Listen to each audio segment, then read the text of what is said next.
Ji, Bismillahirrahmanirrahim. So we are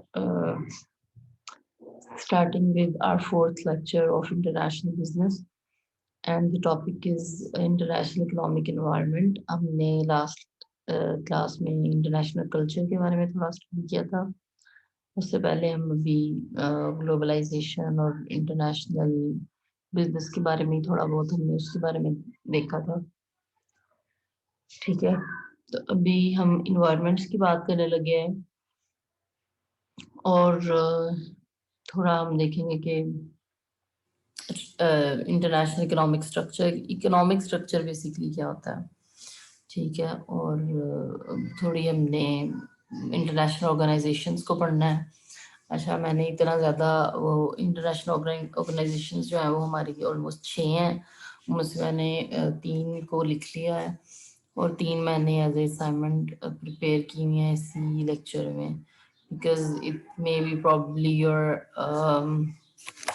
your last lecture before Eid. तो इसके बाद आपके पास काफ़ी एक वीक का ब्रेक आ जाएगा, बल्कि शायद एक वीक का ही ब्रेक होगा।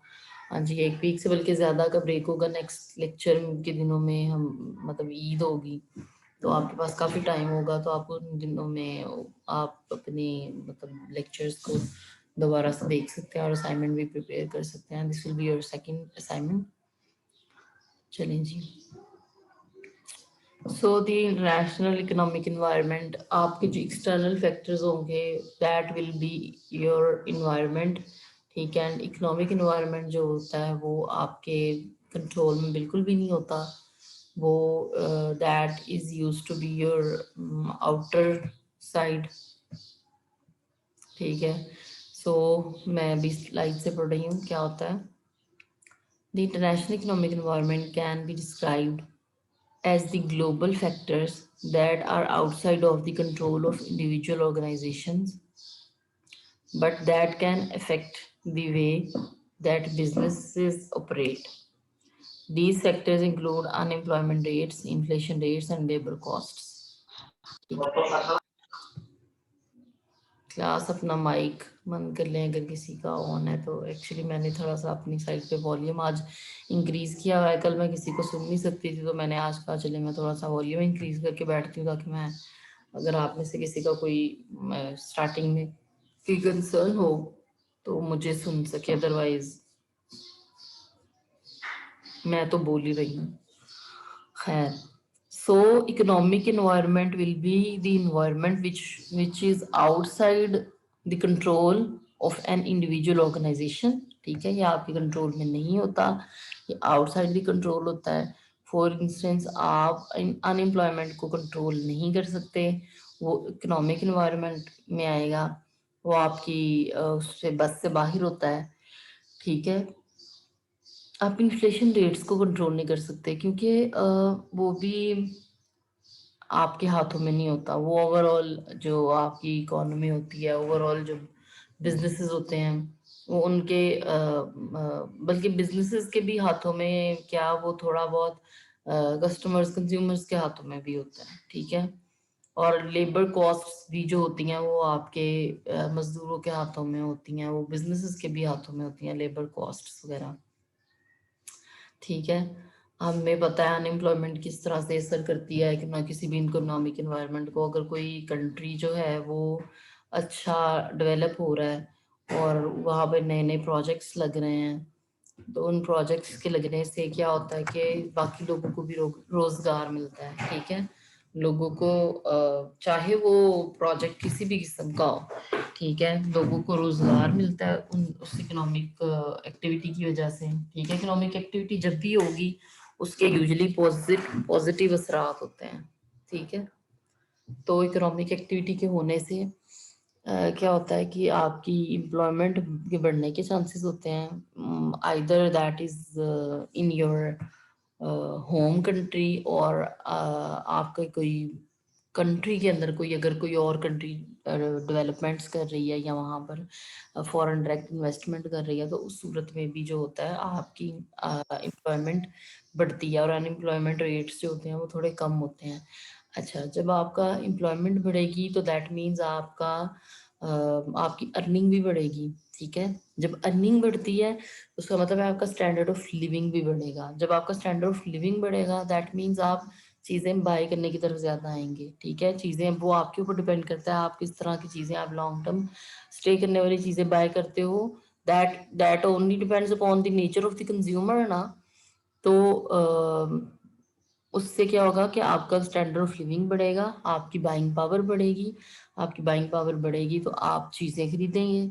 जब आप चीज़ें खरीदेंगे तो अगेन कंट्री के अंदर आपकी इकोनॉमिक एक्टिविटीज जनरेट होंगी चीज़ों की। जब ज़्यादा लोग बाय करना स्टार्ट करेंगे तो क्या होगा, प्राइसेस बढ़ना शुरू हो जाएंगी। प्राइसेस बढ़ने लग जाएंगी तो वो इन्फ्लेशन का पार्ट बन जाएंगी, ठीक है। इन्फ्लेशन को हमने पहले पढ़ा हुआ है, आपने शायद इकोनॉमिक्स वगैरह में पढ़ा हो कि इन्फ्लेशन जो होता है, जब प्राइसेस के बढ़ने को बेसिकली इन्फ्लेशन कहा जाता है कि जब प्रोडक्ट्स और चीज़ों की प्राइसेस बहुत बढ़ने लग जाती हैं तो that is use to called inflation. So इसी तरह आपका इन्फ्लेशन रेट भी बढ़ने लग जाता है। और लेबर कॉस्ट जो होती हैं वो भी जो होती हैं वो ऐसे डिसाइड हो रही होती हैं, वो हुकूमत डिसाइड कर रही होती है उनको। उसने हुकूमत ने इन्फोर्स करना होता है। फॉर इंस्टेंस के अगर कोई मजदूर है तो उसकी पर डे की कितनी मजदूरी होगी या दिहाड़ी होगी।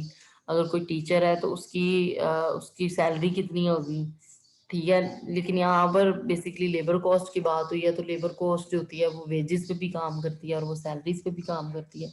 तो उसकी सैलरीज और वेजेस जो होते हैं, एक थ्रैश होल्ड जो है वो कंट्री की तरफ से भी अनाउंस होता है, ठीक है। तो वो गवर्नमेंट बेसिकली अनाउंस कर रही होती है कि एक बेसिक नीड के अकॉर्डिंग एक कंट्री के लिए कितना, मतलब एक बंदे के लिए कितना होना चाहिए, ठीक है। तो वो भी जो डिसीजन होता है वो beyond the control of the individual होता है, beyond the control of organisation होता है। आपका बिजनेस उसको कंट्रोल नहीं कर सकता, वो ऑटोमेटिकली कंट्रोल हो रही होती हैं थ्रू योर गवर्नमेंट और your economic development of your country, ठीक है। So basically, international economic environment will also be not in the hands of you. ये भी economic environment जो होगा ये आउटसाइड चीज होगी, ठीक है। आगे हम देखते हैं मजीद इसकी क्लैरिटी होगी। अच्छा जी। अब इकोनॉमिक इन्वायरमेंट में सबसे जो मेन पहली चीज आती है वो आती है जी इकोनॉमिक सिस्टम क्या होता है, ठीक है। N economic system is a means by which societies और governments organize and distribute available resources, services and goods across a geographic region or country, ठीक है। अच्छा क्लास, आपका जो ये लेक्चर है ये मैंने I have prepared it with in, मतलब ये मैंने बेसिकली उधर से इंटरनेट से चीज़ें ली हैं काफ़ी ज़्यादा। इसमें कुछ मैंने विकीपीडिया से ली हैं, कुछ मैंने इनकी डिफरेंट अपनी साइट से ली हैं, ठीक है।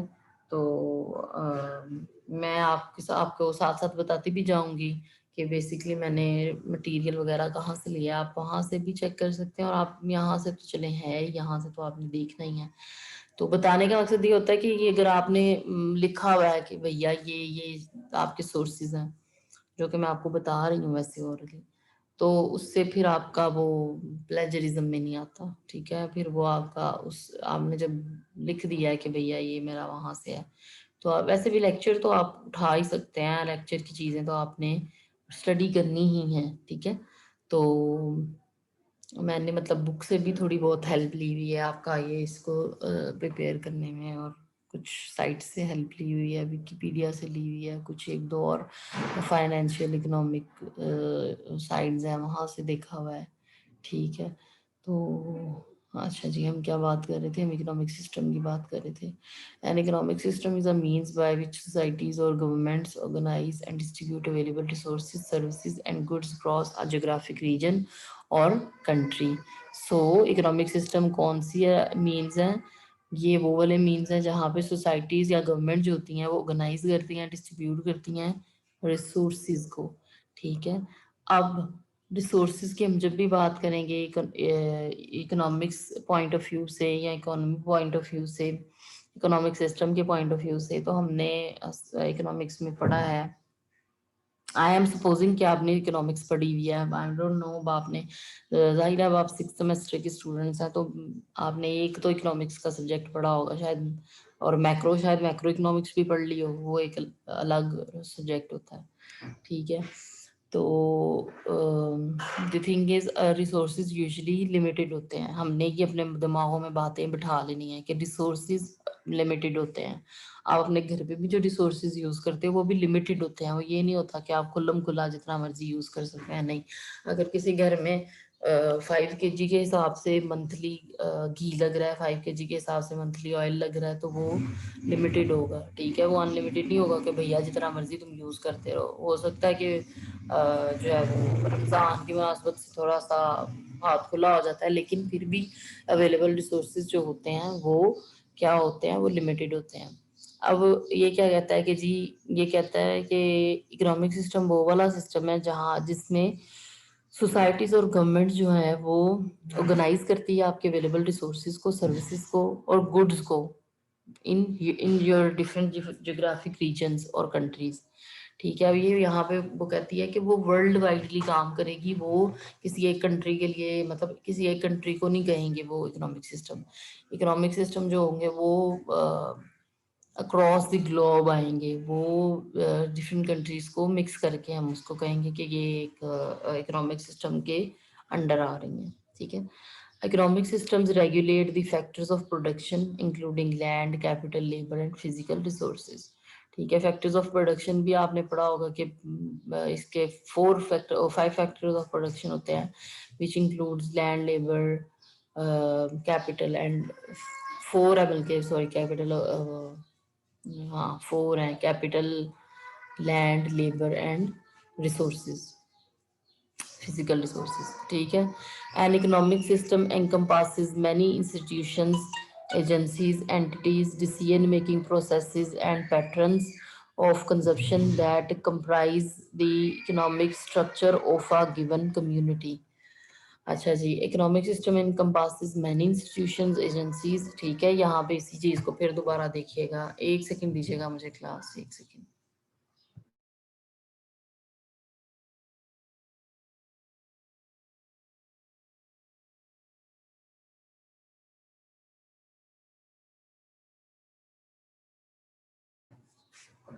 चलें जी, an economic system encompasses many institutions, agencies, entities, decision-making processes, and patterns of consumption that comprise the economic structure of a given community। ठीक है, यहाँ पे अगेन उसने इकोनॉमिक सिस्टम के बारे में ये बताया है कि इसमें डिफरेंट इंस्टीट्यूशंस होंगे, एजेंसीज होंगी, डिफरेंट एंटिटीज हो सकती हैं, और डिफरेंट किस्म के डिसीजन मेकिंग प्रोसेसेस हो सकते हैं। लेकिन ये भी एक कम्युनिटी के अकॉर्डिंग भी हो सकता है, और ये वर्ल्ड वाइड भी हो सकता है। So it won't be specified to one system or one thing, ठीक है। सो बेसिकली आपके जो इकोनॉमिक सिस्टम है वो आपके, हमने अभी ऊपर के 3 डिफरेंट डिफरेंट किस्म के पॉइंट्स हैं, हमने पढ़ा कि ये आपकी जो सोसाइटीज़ और गवर्नमेंट और चीज़ें ऑर्गेनाइज करती है, रिसोर्सेज को ऑर्गेनाइज करती है, ये वो वाला सिस्टम है। इसमें क्या होगा, इसमें आपके फिर फैक्टर्स ऑफ प्रोडक्शन भी रेगुलेट होंगे, और इसमें सिर्फ एक चीज़ नहीं होगी, फिर इसमें डिफरेंट किस्म की आपकी एंटिटीज़ भी शामिल होंगी, डिसीजन मेकिंग प्रोसेसेस भी होंगे, पैटर्न्स ऑफ कंजप्शन भी होगा। यानी कि इसमें आपने इकोनॉमिक स्ट्रक्चर में इकोनॉमी से रिलेटेड सारी छोटी छोटी छोटी छोटी बातें होंगी, ठीक है। लेकिन हम उनको बहुत ज़्यादा डिटेल में स्टडी नहीं कर रहे हैं, हम बहुत थोड़ा सा स्पेसिफाइड रहेंगे, क्योंकि हमारे पास ऑब्वियसली टाइम की शॉर्टेज है। उसके अकॉर्डिंग अगर हम देखें तो इतना अनलिमिटेड टाइम नहीं है, लिमिटेड है हमारे पास भी टाइम, तो हम उसी के अकॉर्डिंग थोड़ा थोड़ा इन चीज़ों को चेक करेंगे, ठीक है। नेक्स्ट आ जाते हैं हम। अच्छा जी, टाइप्स ऑफ इकोनॉमिक सिस्टम्स। अच्छा, यहाँ पे इसकी 4 टाइप्स हैं इकोनॉमिक सिस्टम्स की। Economic systems can be categorised into 4 main types: traditional economies, command economies, mixed economies and market economies. हम इनको देखते हैं कि ये बेसिकली होती क्या है। ठीक है, इनमें थोड़ा थोड़ा सब में डिफरेंस है, तो उससे पता चलेगा कि हम आपने फिर कंपेयर करना है कि डिफरेंट कंट्रीज अगर हम लें तो वो कौन सी इकोनॉमी में फॉल करती हैं। ठीक है, हम कौन सी इकोनॉमी है, हम मिक्स्ड इकोनॉमी है, या हम कौन सी इकोनॉमी, हम ट्रेडिशनल है, या कौन सी वाली हम इकोनॉमी में फॉल करते हैं। तो आप जब इसको स्टडी करेंगे तो आपको जज करना आसान होगा। चलें जी, starting with the traditional economic system. The traditional economic system is based on goods, services, and work, all of which follow certain established trends. ठीक है,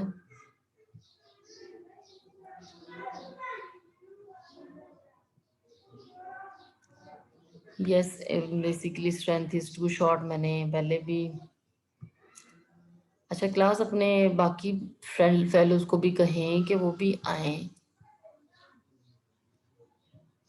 ठीक है, कि आपकी क्लास हो रही है, आपका लेक्चर हो रहा है। ठीक है सिद्रा, आप भी लड़कियों से कहें कि वो आ जाएं, और बाकी ज़िया आप भी कहें बाकी अपने फेलोज से कि क्लास लेक्चर अटेंड करें। ठीक है,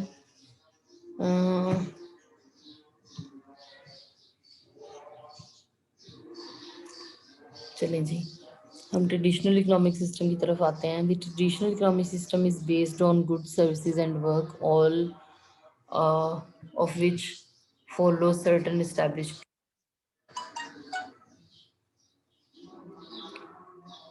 In a sense, the traditional economy is very basic and the most ancient of the four types. अच्छा जी, ये जो फोर सिस्टम्स हैं, इनमें सबसे जो पुराना सिस्टम है दैट इज ये ट्रेडिशनल इकोनॉमिक सिस्टम। ये सबसे पुराना सिस्टम है और सबसे बेसिक है। इसमें आपने गुड्स सर्विसेज, ट्रेडिशनल मतलब ये ट्रेडिशनली वर्क करता है, गुड्स सर्विसेज का वर्क, एंड कुछ ये इस्टेब्लिश ट्रेंड्स को फॉलो करता है। ठीक है, it relies a lot on people. ठीक है, and there is very little division of labour और स्पेशलाइजेशन। अच्छा जी, इसमें स्पेशलाइजेशन को इतना ज़्यादा फोकस में नहीं रखा जाता, जबकि specialisation is also a big part of your economic system. These days specialisation को बहुत ज़्यादा नोटिस में रखते हैं। स्पेशलाइजेशन बेसिकली होती क्या है कि आप किसी भी काम, जो कोई भी काम है, आप उसमें कितने स्पेशलाइज्ड हो। फॉर एग्जांपल इंजीनियर्स हैं, तो वो इंजीनियर अगर कोई सिविल इंजीनियर है तो वो अपने उस काम में, उस सिविल के काम में स्पेशलाइज्ड होगा। ठीक है, चलें जी आगे आ जाते हैं। Some parts of the world still function with a traditional economic system. तो ये बात ट्रू है, कुछ जगहों पे अभी भी जो है वो इंटरनेशनली जो है वो।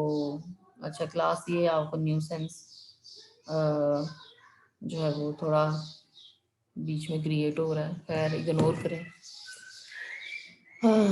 सो द थिंग इज के ट्रेडिशनल इकोनॉमिक सिस्टम्स के में ट्रेडिशनल इकोनॉमिक सिस्टम आपको कुछ जगहों पर नजर आएगा। ठीक है, it is commonly found in rural settings in second and third world nations where economic activities are predominantly farming or other traditional income generating activities.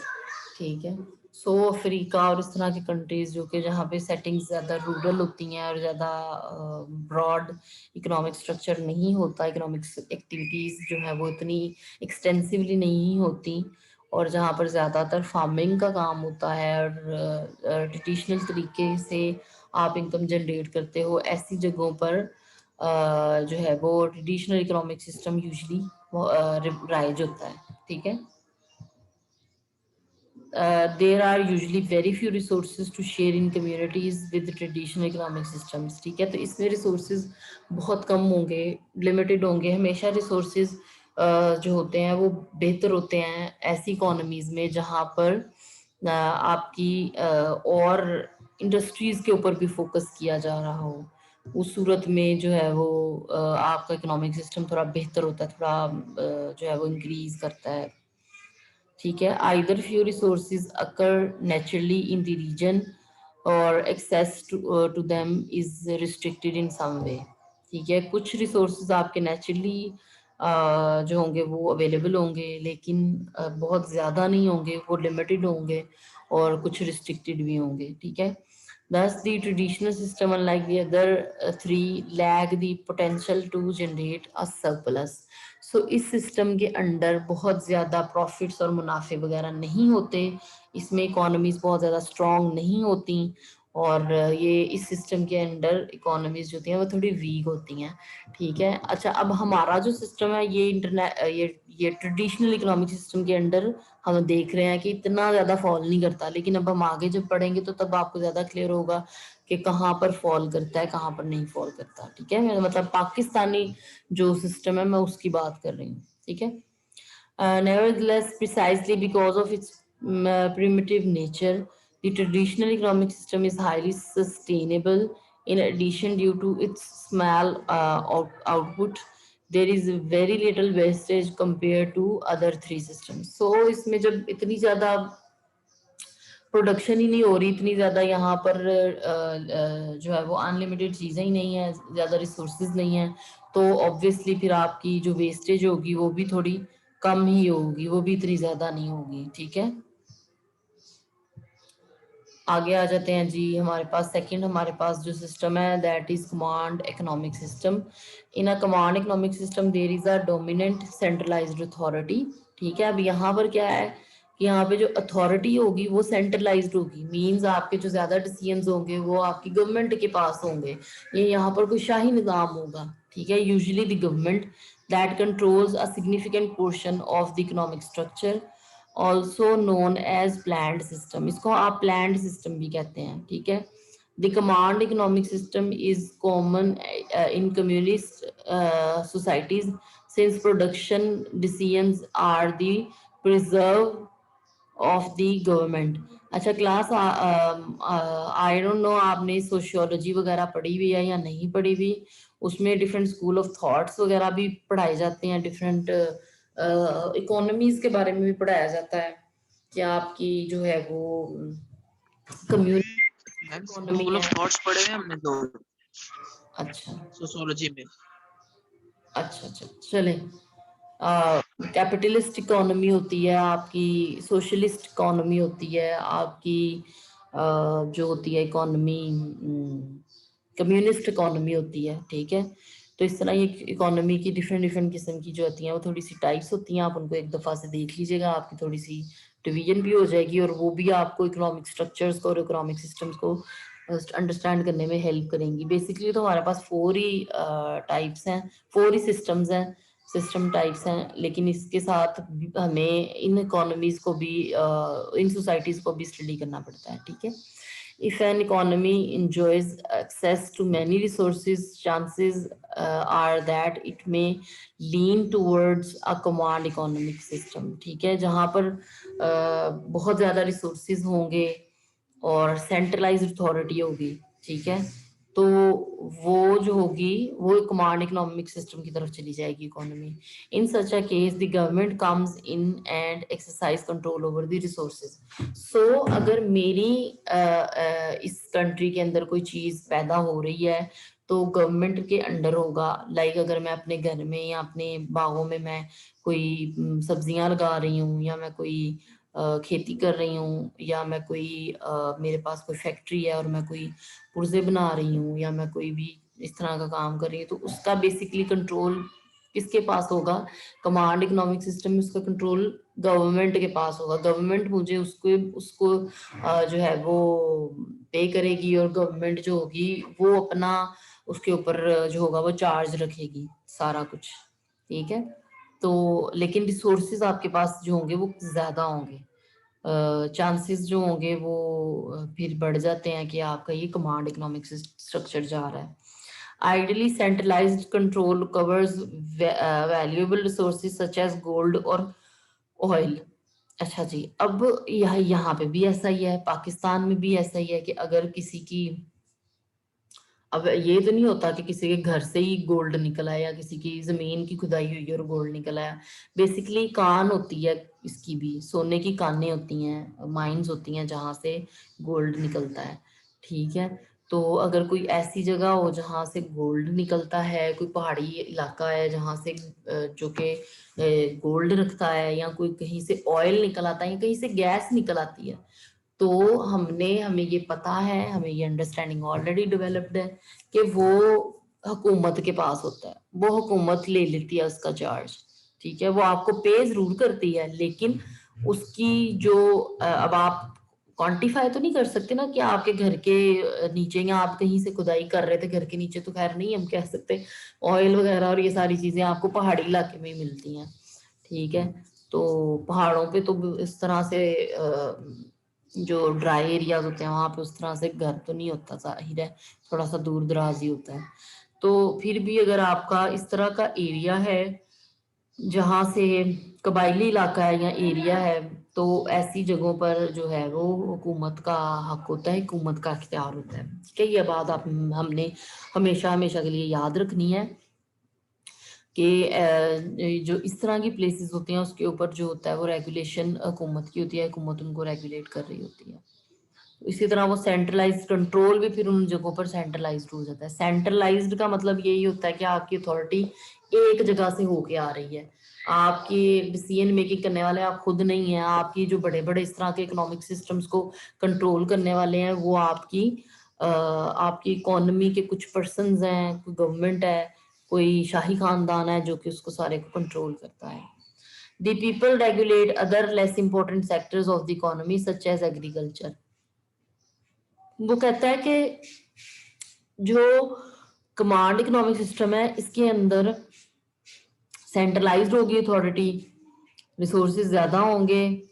ठीक है, सारा जो सिस्टम होता है वो हुकूमत के इख्तियार में होता है, वो प्लानिंग वगैरह सारी वही करते हैं। ठीक है, और जो ज्यादा वैल्यूएबल रिसोर्सेज होंगे उसकी तो अथॉरिटी डेफिनेट सी बात है सेंट्रलाइज्ड होगी, लेकिन जो कम वैल्यूएबल होंगे उसकी हो सकता है कि अथॉरिटी जो होगी वो हुकूमत के पास ना हो, वो लोगों के पास भी हो सकती है। तो वो एग्रीकल्चरल अगर कोई कंट्री है तो वो इकोनॉमिकली इतना स्ट्रांग नहीं तस्वुर किया जाता।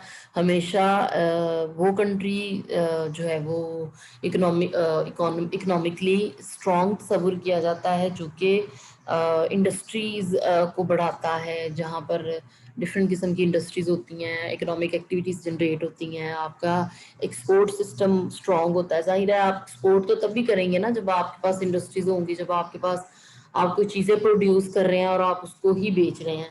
अगर आप सिर्फ गंदम ही बनाए जा रहे हैं या आप सिर्फ कॉटन ही बनाई जा रहे हैं, तो आप उसको भी अगर एक्सपोर्ट कर रहे हो आप, तो वो इतनी रिफाइंड फॉर्म नहीं होती। ठीक है, जितनी रिफाइंड फॉर्म जो है वो आप एक आटे को तस्वुर कर सकते हो, या आप उस रुई से फर्दर कोई कपड़ा बनाते हो, या उस रुई को फर्दर आप प्रोसेसिंग करके उसके ऊपर तो फिर आप उसको सेल करते हो, तो वो ज्यादा वैल्यूएबल होगी, वो ज्यादा आपको रिटर्न देगी। मतलब मैं ये वैसे इकोनॉमिकली बात कर रही हूँ कि जो भी आपकी इकोनॉमीज होती हैं, जो एग्रीकल्चर इकोनॉमीज होती हैं, वो इतनी ज़्यादा स्ट्रॉन्ग नहीं होती, उनके वहाँ पर इकोनॉमिक एक्टिविटीज़ इतनी ज़्यादा जनरेट नहीं होती एज कम्पेयर टू वो वाली इकोनॉमी जहाँ पर इंडस्ट्रीज वगैरह लगी हुई हैं। ठीक है, आगे आ जाते हैं। In theory the command system works very well as long as the central authority exercises control with the general population's best interests in mind, however that rarely seems to be the case। ठीक है, अह,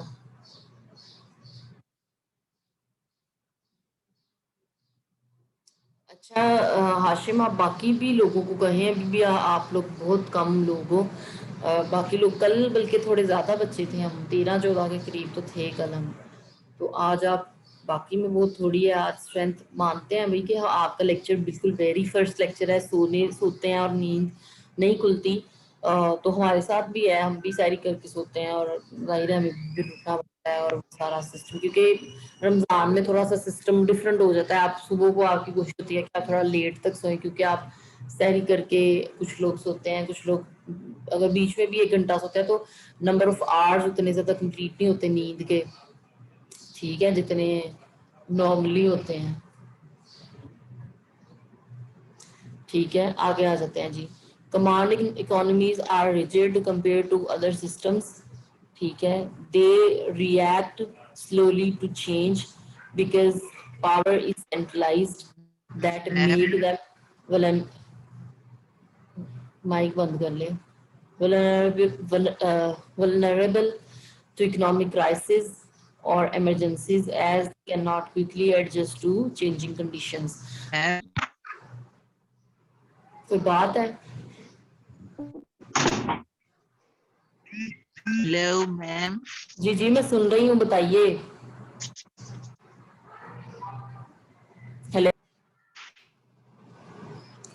जी हाशिम, बताइए क्या कह रहे थे आप?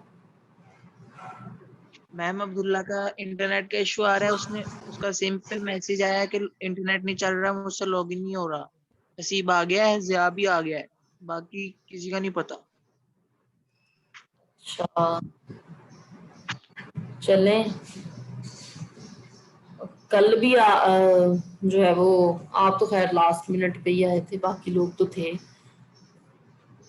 चले ठीक है, हम करते हैं अभी इसको कंटिन्यू, लेकिन मैं तो कल तहज्जुद के टाइम आ गया था। मैं हाशिम की बात कर रही हूँ। ठीक है, चले खैर। सो वी वर डिस्कसिंग कि अब हम इसको कंपेयर करते हैं अपने ट्रेडिशनल इकोनॉमिक सिस्टम से। ट्रेडिशनल इकोनॉमिक सिस्टम में इतने रिसोर्सेज ही नहीं है, यहाँ पे रिसोर्सेज हैं। ट्रेडिशनल सिस्टम में ज़्यादा एग्रीकल्चर भी किया जाता है, यहाँ पर आपके पास मिक्स्ड चीज़ें हैं। ठीक है, आपकी हुकूमत सारा कुछ कंट्रोल कर रही होती है, और इसको थोड़ा सा रिजिड रिजिड तस्वुर किया जाता है। ठीक है, कि आप जो है वो खुद से डिसीजन मेकिंग इतनी नहीं कर सकते, और ना आप इतने वल्नरेबल हो कि आप इकोनॉमिक क्राइसिस को या कोई इमरजेंसीज हैं उनको आप फौरन से एडजस्ट कर सकें विद द चेंजिंग कंडीशंस। इसमें जो होता है वो सारा कुछ कोई क्राइसिस आते हैं या कोई इकोनॉमिकली कोई काम हो रहा है, या कोई क्लैमिटी आ गई है, कोई इमरजेंसी नाफिज हो गई है, तो वो सारा कंट्रोल जो होगा वो होगा तो हुकूमत के पास, और जब वहां से जवाबदेही होगी तो तभी हम बाकी लोगों को भी सुकून होगा। अदरवाइज जो होगी वो रेस्टलेसनेस ही जो होगी वो आपके इर्द गिर्द आपको नजर आएगी। ठीक है, आगे आ जाते हैं जी। नेक्स्ट हमारा जो सिस्टम है वो है market economic system. Market economic systems are based on the concept of free markets. ठीक है, ये थोड़ा उससे ओपन वाला सिस्टम आ गया। In other words there is very little government interference. ठीक है, इसमें अब क्या होता है कि हुकूमत का इतना इंटरफेरेंस नहीं होता। The government exercises little control over resources and it does not interfere with important segments of the economy. Instead, regulation comes from the people and the relationships between supply and demand. ठीक है, तो ये supply and demand usually consider किए जाते हैं invisible hands, जो कि सारा कुछ जो होता है वो डिसाइड कर रहे होते हैं। तो हमारे यहाँ क्या होता है कि जी सप्लाई एंड डिमांड भी होती है, लेकिन थोड़ा कंट्रोल भी है कुछ चीज़ों के ऊपर। ठीक है, ऐसा बिल्कुल खुला खुला वाला सिस्टम नहीं है। ठीक है, तो क्या होता है जी, मैं दोबारा इस पॉइंट को पढ़ रही हूँ। The government exercises little control over resources and it does not interfere with important segments of the country.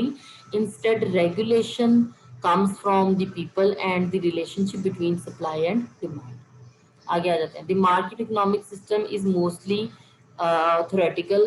That is to say, a pure market system doesn't really exist. Why? Well, all economic systems are subject to some kind of interference from a central authority.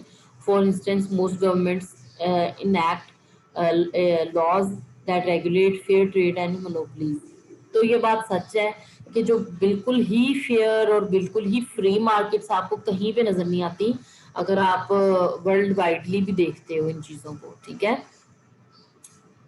तो फ्रीहा भी बिल्कुल last के 7-8 minutes के अंदर जो है वो आई हैं।